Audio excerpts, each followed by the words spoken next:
रसूलुल्लाह सल्लल्लाहु अलैहि वसल्लम ने कब्र के सवालों के बारे में इरशाद फरमाया कि एक फितना कब्र ये होगा कि मेरे बारे में तुम्हारी आजमाइश होगी और मेरे बारे में तुमसे पूछा जाएगा। मैयत नेक हो तो उसे कब्र में बैठा लिया जाएगा, उसे कोई घबराहट और परेशानी नहीं होगी। फिर उसे पूछा जाएगा तू किस हाल में रहा? वो कहेगा मैं इस्लाम पर कारबंद रहा। फिर उससे सवाल किया जाएगा वो आदमी कौन था जो तुम में माबूस हुआ था?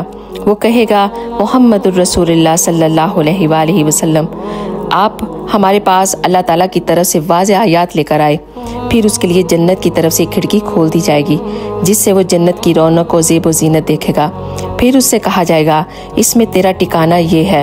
नीज़ कहा जाएगा तू यकीन ईमान पर जिंदा रहा, इसी पर मरा और इंशाअल्लाह उसी पर उठाया जाएगा। सुभान अल्लाह। अल्लाह ताला हम सबको ईमान पर जिंदा रखे और ईमान पर ही मौत अता फरमाए। आमीन। अगर आपको ये वीडियो अच्छी लगे तो प्लीज़ एक दफ़ा ज़रूर शेयर करके जाइएगा।